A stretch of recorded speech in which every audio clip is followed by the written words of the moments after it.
രാവണൻ രഥം കൊണ്ടുവരുവാൻ ആവശ്യപ്പെട്ടു. താമസിയാതെ രാവണന്റെ രഥം വാതിൽക്കലെത്തി. അഗ്നിയെപ്പോലെ പ്രകാശനമായ അതിൽ രാവണൻ കയറി നിന്നു. യുദ്ധഭൂമിയെ ലക്ഷ്യമാക്കി രഥം നീങ്ങി. രാക്ഷസന്മാർ പരിസേവിതനായ അദ്ദേഹം പ്രഥമ ഗണങ്ങളാൽ ചുറ്റപ്പെട്ട ഭഗവാൻ മഹാദേവൻ എന്ന പോലെ ശോഭിച്ചു. യുദ്ധഭൂമിയിലേക്ക് അദ്ദേഹം അതിവേഗം നീങ്ങി. വാനര സൈന്യം അദ്ദേഹത്തെ കൺമുന്നിലെത്തി. പരിഹാസത്തോടുകൂടി അദ്ദേഹം ഒന്ന് മന്ദഹസിച്ചു. അടുത്തേക്ക് വരുന്ന ആ വലിയ സൈന്യത്തെ രാമൻ കണ്ടു.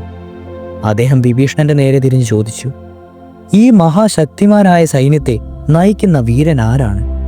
യുദ്ധോത്സുകരായിട്ടാണല്ലോ എല്ലാവരും കാണപ്പെടുന്നത്. സ്വർണ്ണ നിറത്തിൽ മിന്നുന്ന രഥത്തിൽ അവരുടെ പ്രധാനിയുമുണ്ട്. അദ്ദേഹത്തിന്റെ ധനുസ് എനിക്ക് കാണാം.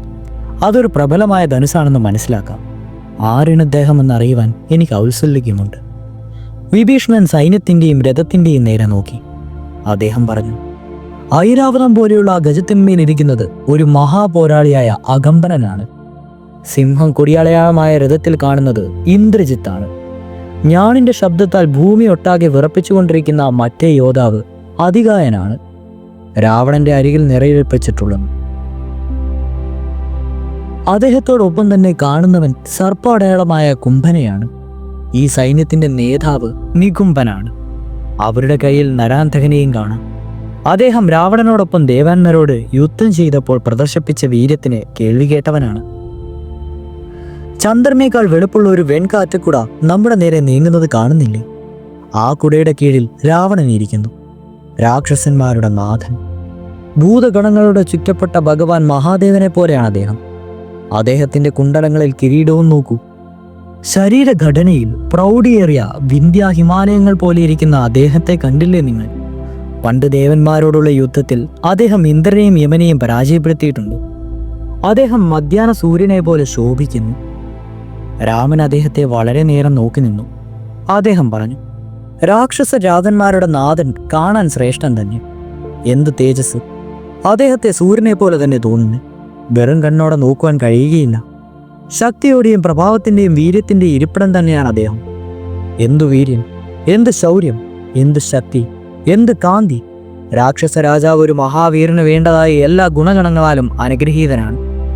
അദ്ദേഹത്തെ കണ്ട് ഞാൻ ആശ്ചര്യപ്പെടുകയാണ്. ഒരു ദേവനോ ഒരു അസുരനോ ശക്തിയിൽ അദ്ദേഹത്തോട് കിടപിടിക്കുന്നവനല്ലെന്ന് ഉറപ്പാണ്.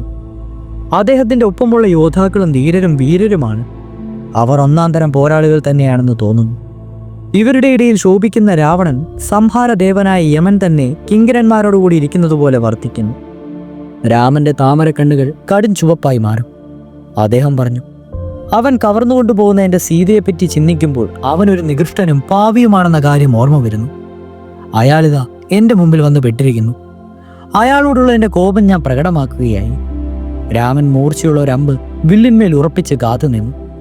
രാവണനോടുള്ള യുദ്ധത്തിൽ തന്നെ സഹായിക്കുകയും അതേസമയം നഗാരകവടകങ്ങൾ കാക്കുകയും ചെയ്യത്തക്ക വിധം രാവണൻ ഇതിനിടയിൽ തൻ്റെ സൈന്യത്തെ ക്രമീകരിച്ചു നിർത്തി. അതിനുശേഷം ഒരു സ്രാവ് മത്സ്യം സമുദ്രത്തിലേക്ക് അടുത്തു. അത് അവിടുന്ന് ചാടുന്നത് പോലെ അനായാസമായി അദ്ദേഹം വാനരപ്പടയുടെ ഇടയിലേക്ക് എടുത്തു ചാടി. അദ്ദേഹത്തെ ആദ്യം നേരിട്ടത് സുഗ്രീവനായിരുന്നു. രാവണന്റെ നേരെ അദ്ദേഹം തരുതര പാറകൾ എറിഞ്ഞു. രാവണന്റെ ശരങ്ങൾ അവയെ തുണ്ടുകളാക്കിയിട്ട് രാവണൻ സർപ്പം പോലെയുള്ളൊരു ശരമെടുത്ത് സുഗ്രീവന്റെ നേരെ വിട്ടു. അത് ഇന്ദ്രന്റെ വജ്രം പോലെ കരുത്തുറ്റതായിരുന്നു. അത് സുഗ്രീവന് പരിക്കേൽപ്പിച്ചു. അദ്ദേഹം ബോധം കെട്ടു വീണു. ആ കാഴ്ച രാക്ഷസന്മാർക്ക് ഉത്സാഹപ്രദമായി തീർന്നു. വാനര പ്രമാണിമാരിൽ പലരും രാവണനെ എതിർക്കുവാൻ നോക്കി. എന്നാൽ ആ ശ്രമങ്ങൾ ഭേദാവിലായതേ ഉള്ളൂ. അദ്ദേഹത്തിന്റെ അമ്പുകളെ നേരിടുവാൻ അവർക്കായില്ല. രാവണൻ അസ്ത്രങ്ങളാൽ യുദ്ധഭൂമി നിറച്ചു. ഒന്നും കാണുവാൻ കഴിയാതെയായി. എല്ലാവരും രാമന്റെ അടുത്തേക്ക് പറഞ്ഞു. രാമൻ വാനരന്മാരുടെ കഷ്ടപ്പാട് കണ്ടു. രാമൻ വില്ലേന്തുവാൻ തുടങ്ങവേ ലക്ഷ്മണൻ പറഞ്ഞു, ഇപ്പോൾ അങ്ങ് ബുദ്ധിമുട്ടേണ്ട ആവശ്യമില്ല. ഈ ക്രൂരനായ പാവിയെ കൊല്ലുവാനുള്ള കഴിവ് എനിക്കുണ്ട്. അതിനെന്നെ അനുവദിക്കൂ രാമ. രാമൻ ദയയോടെ ലക്ഷ്മണനെ നോക്കി ഇങ്ങനെ പറഞ്ഞു, ലക്ഷ്മണ, അങ്ങയ്ക്ക് അത്ര മോഹമാണെന്നുണ്ടെങ്കിൽ അങ്ങ് പോയി രാവണനോട് യുദ്ധം ചെയ്തോളൂ. പക്ഷെ വളരെ ശ്രദ്ധിക്കണം. അയാൾ ചില്ലറ പോരാളിയൊന്നുമല്ല, അത് ഓർമ്മ വേണം. അയാളുടെ വീര്യം ആരും ഇതുവരെയും എവിടെയും കാണാത്തതാണ്. അയാൾ ക്രുദ്ധനായിരിക്കുകയുമാണ്. ഇപ്പോൾ ഈ 3 ലോകത്തെയും ഒരിക്കലും അയാൾക്ക് കീഴടക്കുവാനാവില്ലാത്ത ഭാവത്തിലാണ് അദ്ദേഹം. അതെനിക്ക് തീർച്ചയുണ്ട്. അയാളുടെ ബലഹീനത കണ്ടുപിടിക്കൂ. അതാവട്ടെ അങ്ങയുടെ ലക്ഷ്യം. ശാന്തനും അക്ഷോഭ്യനുമായി വർദ്ധിക്കൂ. പ്രയാസപ്പെട്ടും ആത്മരക്ഷ നോക്കൂ. അങ്ങയുടെ ജാഗരൂകത കൊണ്ടും അങ്ങയുടെ ബാണങ്ങളുടെ ശക്തി കൊണ്ടും രാവണനോട് എതിരിടുവാൻ അങ്ങയ്ക്ക് സാധിക്കും. ലക്ഷ്മണൻ ജ്യേഷ്ഠന്റെ കാൽ തൊട്ട് വന്ദിച്ചു. അദ്ദേഹത്തിന്റെ പാദധൂളി തന്റെ ശിരസിൽ അണിയുകയും ചെയ്തു. രാക്ഷസ രാജാവിനോട് യുദ്ധം ചെയ്യുവാൻ അദ്ദേഹം തയ്യാറായി. വാനരന്മാരുടെ മനസ്സിൽ ഈ വിധം ഭയം ജനിപ്പിച്ച രാവണന്റെ നേരെ ലക്ഷ്മണൻ നോക്കി. ഇതിനിടയിൽ ഹനുമാൻ കയ്യിൽ ഒരു വലിയ പാറയുമായി രാവണന്റെ നേരെ പാഞ്ഞു ചെന്നു. രാവണന്റെ ശരവർദ്ധത്തിനു ശേഷം രക്ഷ നേടിക്കൊണ്ട് അദ്ദേഹം രാവണന്റെ രഥത്തിൽ വളരെ അടുത്ത് ചെന്നു. അദ്ദേഹം പറഞ്ഞു, ദേവന്മാർ, ദാനവന്മാർ, ഏതെങ്കിലും സ്വർഗവാസികൾ അഥവാ രാക്ഷസന്മാർ, യക്ഷന്മാർ എന്നിവരാരെന്നും അങ്ങ് വധിക്കപ്പെടുകയില്ലെന്നുള്ള വരം അങ്ങ് നേടിയിട്ടുള്ളതായി എനിക്കറിയാം. എന്നാൽ ഒന്നോർത്തോളൂ, കുരങ്ങന്മാരുടെ കൈകളാൽ അങ്ങയ്ക്ക് എപ്പോഴും ആപത്തുണ്ട്. എൻ്റെ ഈ വലത്തെ കൈ അങ്ങേ ഒരു പാഠം പഠിപ്പിക്കും. രാവണൻ രോക്ഷാകുലനായി. അദ്ദേഹം പറഞ്ഞു, ശരി, അങ്ങെന്നെ അടിക്കൂ, കാണട്ടെ. അതൊരിക്കൽ ചെയ്തോളൂ. അതുകൊണ്ട് അങ്ങയുടെ യശസ് എന്നെന്നും നിലനിൽക്കും. അതിനുശേഷം ഞാൻ അങ്ങയെ കൊല്ലുന്നുണ്ട്. ഹനുമാൻ പറഞ്ഞു, എന്നാൽ കൊല്ലപ്പെട്ട അങ്ങയുടെ പുത്രൻ അക്ഷയകുമാരനെ ഓർമ്മയുണ്ടോ? തൻ്റെ പ്രിയപ്പെട്ട പുത്രനെ ഓർമ്മപ്പെടുത്തിയപ്പോൾ രാവണന്റെ കോപം 10 ഇരട്ടിയായി. അദ്ദേഹം ഹനുമാന്റെ മാറിലടിച്ചു. ആ അടിയുടെ ആഘാതത്തിൽ ഹനുമാൻ ഏതാനും നിമിഷ നേരത്തേക്ക് തലകറക്കം അനുഭവപ്പെട്ടു. ബോധമറ്റ പോലെ അദ്ദേഹം നിന്നു. അപമാനം കൊണ്ട് അദ്ദേഹം പുകഞ്ഞു. അപമാനത്തിൽ നിന്നുണ്ടായ കോപത്താൽ പ്രേമരിക്കപ്പെട്ട അദ്ദേഹം തൻ്റെ കൈ പരത്തി രാവണനൊരു അടി കൊടുത്തു. പകരമെന്നോണം ഇപ്പോൾ രാവണനാണ് തലകറങ്ങിയത്. ആ ആഘാതത്തിൽ നിന്ന് പൂർവ്വസ്ഥിതി പ്രാപിച്ച ശേഷം അദ്ദേഹം ഇങ്ങനെ പറഞ്ഞു, ഭലേബേഷ്, അങ്ങയുടെ ശക്തിയെയും വീര്യത്തെയും ഞാൻ ബഹുമാനിക്കുന്നു. രണ്ടിലും അങ്ങ് എന്നോട് കിടനിൽക്കും. ഇതിനങ്ങ് പ്രശംസ അർഹിക്കുന്നു. ഹനുമാൻ പറഞ്ഞു, കഷ്ടം, എൻ്റെ അടി കൊണ്ടിട്ടും അങ്ങ് ഇപ്പോഴും ജീവിച്ചിരിക്കുന്നുവല്ലോ. എൻ്റെ ശക്തി മോശം തന്നെ. ഒരിക്കൽ കൂടിയാൽ എൻ്റെ മുഷ്ടി അങ്ങയെ യമലോകത്തിലേക്ക് എത്തിക്കും. രാവണൻ ഇരുമുഷ്ടികളും കൂട്ടി ഹനുമാന്റെ മാറിലിടിച്ചു. ആ ഇടിയുടെ ഊക്ക് കാരണം ഹനുമാൻ വീണ്ടും തലകറക്കത്തിലായി. അദ്ദേഹം യുദ്ധം തുടരാൻ ആരംഭിക്കുമ്പോഴേക്കും രാവണൻ അവിടെ നിന്ന് തേർതിരിച്ച് നീലന്റെ നേരെ പാഞ്ഞു. അദ്ദേഹം നീലനോട് യുദ്ധം ചെയ്തു. ഹനുമാനും നീലനോട് ഒത്തുകൂടി ആവുന്നതും രാവണനെ അലട്ടിക്കൊണ്ടേയിരുന്നു. ഭയങ്കര പോരാട്ടമാണ് അവിടെ നടന്നത്. നീലൻ ശരീരം വളരെ ചെറുതാക്കി രാവണന്റെ കൊടിയുടെ മേൽ ചാടിക്കേറും. ഈ പ്രവൃത്തിയാൽ പ്രകോപിതനായ രാജാവ് നീലന്റെ നേരെ ആഗ്നേയാസ്ത്രം അയച്ചു. സൈന്യാധിപനായ നീലൻ ആ അസ്ത്രത്താൽ പരിക്കേറ്റ് നിലത്ത് വീണു. അഗ്നിയുടെ പുത്രനായതുകൊണ്ട് മാത്രം അദ്ദേഹം മരിച്ചില്ല. ലക്ഷ്മണൻ നിൽക്കുന്ന സ്ഥലത്തേക്ക് രാവണൻ ചെന്നു. അദ്ദേഹം തന്റെ വില്ലിന്റെ ഞാൺ വലിച്ചു കെട്ടി. താൻ യുദ്ധത്തിന് തയ്യാറാണെന്നറിയിച്ചു. ലക്ഷ്മണൻ രാവണനെ പോരിന് വിളിച്ചു. ആ വാക്കുകൾ കേട്ട് രാവണൻ രോക്ഷാകുലനായി.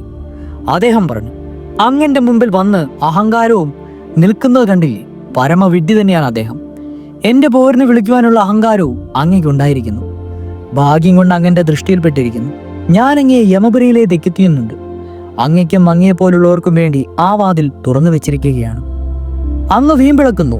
ലക്ഷ്മണൻ പറഞ്ഞു, എന്തെങ്കിലും ചില പ്രവൃത്തി കാണിക്കട്ടെ. വാക്കുകൾ പോലെ മൂർച്ചയുള്ള ശരങ്ങളും അങ്ങയുടെ കൈവശമുണ്ടോ എന്നറിയട്ടെ. അങ്ങയുടെ വീരത്തെപ്പറ്റി ഞാൻ ഏറെ കേട്ടിട്ടുണ്ട്. അങ്ങനെ അത് സ്വയം ആവർത്തിക്കേണ്ടതില്ല. ഞാനിതാ എൻ്റെ വില്ലുമായി അങ്ങയുടെ മുമ്പിലുണ്ട്. അങ്ങയ്ക്ക് എന്നോട് എങ്ങനെ എതിരിടാനാവുമെന്നൊന്ന് കാണിച്ചതാ. രാവണനും ലക്ഷ്മണനും തമ്മിൽ സ്മരണീയമായ ഒരു യുദ്ധമുണ്ടായി. ലക്ഷ്മണന്റെ വീരത്തെ രാവണന് സഹിച്ചു നിൽക്കുവാൻ കഴിഞ്ഞില്ല. രാവണന്റെ ശരങ്ങൾ മുറിഞ്ഞു വീഴുന്ന പാമ്പുകളെ പോലെ കഷ്ണങ്ങളായി നിലത്തു വീഴുന്നുണ്ടായിരുന്നു. ഒരു യഥാർത്ഥ പോരാളിയായിരുന്നു രാവണൻ. ലക്ഷ്മണന്റെ ശ്ലാഘ്യമായ പോരാട്ടത്തെ അനുമോദിക്കുകയും ചെയ്തു. അദ്ദേഹം ബ്രഹ്മാവ് അധിഷ്ഠന ദേവതയായുടെ ഒരു അസ്ത്രം കയ്യിലെടുത്ത് അഭിമന്ത്രിച്ചു. അതുകൊണ്ട് ലക്ഷ്മണന്റെ നെറ്റിയിൽ പരിക്കേൽപ്പിച്ചു. ഒരു നിമിഷ നേരത്തേക്ക് ഒന്ന് അന്താളിച്ചുവെങ്കിലും ലക്ഷ്മണൻ ബോധക്ഷയമാണെന്നുണ്ടായില്ല. അദ്ദേഹം രാവണന്റെ വില്ല് തുണ്ടുകളാക്കി വിട്ടു. ശരത്തിന്റെ പുറകിൽ ശരം പാഞ്ഞു. രാവണന് തന്റെ എതിരാളിയിൽ നിന്ന് പരിക്കേറ്റു. കുപിതനായ രാവണൻ ബ്രഹ്മാവ് നൽകിയ ശക്തി കയ്യിലെടുത്തു. അത് ലക്ഷ്മണന്റെ നേരെ ആഞ്ഞെറിയുകയും ചെയ്തു. തീയും പുകയും വമിച്ചുകൊണ്ട് അത് ലക്ഷ്മണന്റെ നേരെ ചീറിയെടുത്തു. തന്റെ തീക്ഷ്ണങ്ങളായ ശരങ്ങൾ കൊണ്ട് അതിനെ തടയാൻ ലക്ഷ്മണൻ ആവതും ശ്രമിച്ചെങ്കിലും അദ്ദേഹത്തിന്റെ ശ്രമമെല്ലാം വിഫലമായി. ആ ശക്തി ലക്ഷ്മണന്റെ നെഞ്ചെ തുളച്ചു കയറി. ലക്ഷ്മണൻ ബോധമറ്റു വീണു. ഉള്ളു നിറഞ്ഞ് ചിരിച്ചുകൊണ്ട് രാവണൻ അദ്ദേഹത്തിന്റെ അടുത്ത് ചെന്നു. അദ്ദേഹം പിടിച്ചുയർത്തുവാൻ നോക്കി. പക്ഷെ അദ്ദേഹത്തിന് സാധിച്ചില്ല. സ്വന്തം കൈകൾ കൊണ്ട് കൈലാസ പർവ്വതം എടുത്ത് പൊക്കിയിട്ടുള്ള അദ്ദേഹത്തിന് രാമസോദരനെ ഒന്ന് അനക്കുവാൻ പോലും കഴിഞ്ഞില്ല. അത് രാവണനെ തന്നെ ഒരു ആശ്ചര്യമായി തോന്നി. ലക്ഷ്മണനാകട്ടെ ശക്തിയാൽ പരിക്കേൽപ്പിക്കിട്ട് വരുന്നെങ്കിലും കൊല്ലപ്പെട്ടിരുന്നില്ല. അദ്ദേഹം നാരായണന്റെ തന്നെ ഒരു അംശമായിരുന്നു. രാവണന്റെ ശക്തിക്ക് അദ്ദേഹത്തെ വധിക്കുവാൻ കഴിഞ്ഞില്ല. ഹനുമാൻ അവിടെ എത്തി. മുഷ്ടിപ്രയോഗത്താൽ അദ്ദേഹം രാവണനോടും പിന്നെ യുദ്ധം ചെയ്യുവാൻ തുടങ്ങി. അതിൻ്റെ ആഘാതം സഹിക്കുവാനാവാതെ അദ്ദേഹം തേർതട്ടിൽ വീണു. വായിൽ നിന്ന് രക്തമൊഴുകി. അത്തുരണത്തിൽ ഹനുമാൻ അതിവേഗം ലക്ഷ്മണനെ എടുത്ത് രാമന്റെ അടുത്തേക്ക് കൊണ്ടുപോയി. നെഞ്ചിൽ തറച്ചിരുന്ന ശക്തി തനിയെ രാവണന്റെ അടുത്തേക്ക് തന്നെ മടങ്ങിപ്പോയി. ലക്ഷ്മണൻ പിന്നെയും പഴയ നിലയിലായി. ശക്തി വരുത്തി വെച്ച പരിക്കിന്റെ അടയാളം പോലും ഇല്ലാതാവുകയും ചെയ്തു. രാവണനും പൂർവ്വസ്ഥിതിയെ പ്രാപിച്ചു. അദ്ദേഹം രോക്ഷത്തോടെ യുദ്ധത്തിനൊരുങ്ങി. വാനര സൈന്യം കഷ്ടപ്പെടുകയായിരുന്നു. നിരാശയോടെ അവർ ഒരിക്കൽ കൂടി രാമന്റെ അടുത്തേക്ക് ഓടിച്ചെന്നു. രാമൻ ഉടനെ വില്ലെടുത്തു. കുറച്ച് ദൂരെയായിരുന്ന രാവണന്റെ നേരെ ഒന്ന് നോക്കി. യുദ്ധം ചെയ്യുവാൻ ഒരുങ്ങിക്കൊടുത്തു. അപ്പോൾ ഹനുമാൻ പറഞ്ഞു, പ്രഭു, രാവണൻ രഥത്തിലാണ് ഇരിക്കുന്നത്. അതുകൊണ്ട് അവിടുന്ന് നിലത്തു നിന്നുകൊണ്ട് യുദ്ധം ചെയ്യുന്നത് ശരിയല്ല. എന്റെ ചുമലിൽ കയറിയിരുന്നാലും ഞാൻ അവിടുത്തെ വഹിച്ചുകൊള്ളാം. ഹനുമാന്റെ ആത്മാർത്ഥതയും അർപ്പണ ബുദ്ധിയും രാമനെ ആകർഷിച്ചു. ഹനുമാന്റെ പുറത്തിരിക്കുവാൻ അദ്ദേഹം സമ്മതിക്കുകയും ചെയ്തു. മനുഷ്യരുടെ രാജാവ് രാക്ഷസ രാജാവുമായി ഏറ്റുമുട്ടി. അദ്ദേഹത്തിന്റെ ഞാണൊലി ഉയർന്നു കേൾക്കാമായിരുന്നു. അത് ഭീതിജനകവുമായിരുന്നു. രാമൻ രാവണനോട് പറഞ്ഞു, അങ്ങയുടെ വീരത്തെപ്പറ്റി അങ്ങയ്ക്ക് നല്ല ഉറപ്പുണ്ട്. അങ്ങൊരു മഹാവീരനാണെന്നും സ്വയം കരുതുന്നുണ്ട്. എന്നാൽ മാപ്പു തരാൻ വയ്യാത്തരം അപരാധമാണ് അങ്ങനോട് ചെയ്തിട്ടുള്ളത്. അതിനുള്ള ശിക്ഷ എന്നിൽ നിന്നും ഏറ്റുവാങ്ങുവാൻ തയ്യാറാക്കിക്കൊള്ളുക. അങ്ങിപ്പോൾ എൻ്റെ മനസ്സിലുണ്ട്. നമ്മൾ യുദ്ധം ചെയ്യുവാൻ പോകുകയാണ്. എൻ്റെ കോപത്തിൽ നിന്ന് അങ്ങയെ രക്ഷിക്കുവാൻ ഇന്ദ്രനോ വരുണനോ അഗ്നിക്കോ സൂര്യനോ ബ്രഹ്മാവിനോ ഭഗവാൻ മഹാദേവന് തന്നെയോ സാധിക്കുകയില്ല. ഈ 14 രോഗങ്ങളിലും എവിടെ പോയി ഒളിച്ചാലും എൻ്റെ അസ്ത്രങ്ങളിൽ നിന്ന് അങ്ങയ്ക്ക് രക്ഷയില്ല. അങ്ങ് ശക്തി ഉപയോഗിച്ച് എൻ്റെ സഹോദരനെ പരിക്കേൽപ്പിച്ചത് ഹേതുവായി. അങ്ങയുടെയും പുത്രന്മാരുടെയും മരണം സംഭവിക്കും. ജനസ്ഥാനം എന്ന സ്ഥലമൊട്ടാകെ ഞാൻ നശിപ്പിച്ച വിവരം അങ്ങയോട് ആരെങ്കിലും പറഞ്ഞിരിക്കാം, പറഞ്ഞിട്ടില്ലായിരിക്കാം. എന്നാൽ ധരിച്ചോളൂ, അങ്ങയുടെ ആൾക്കാരിൽ ഒരാൾ പോലും അന്നെൻ്റെ ശരങ്ങളിൽ നിന്ന് രക്ഷപ്പെടുവാൻ കഴിഞ്ഞിട്ടില്ല. അന്ന് അങ്ങയെ സാധിച്ചത് ഇന്ന് വീണ്ടും ഞാൻ കാണിച്ചു തരാം. രാമന്റെ വാക്കുകൾ രാവണന് സഹിക്കുവാൻ കഴിഞ്ഞില്ല. അദ്ദേഹം ഉടൻ തന്നെ തന്റെ വില്ലെടുത്തു. രാമനെ ഏറ്റിയിരുന്ന ഹനുമാന്റെ നേരെയാണ് അദ്ദേഹം തന്റെ ശരങ്ങൾ ഉന്നം വെച്ചത്. എന്നാൽ അവിചാരിതമായി ആ പാഞ്ഞുകയറ്റത്തോടൊപ്പം തന്നെ ഹനുമാന്റെ ഉജ്ജ്വല ദീപ്തിയും വർദ്ധിച്ചു വന്നു.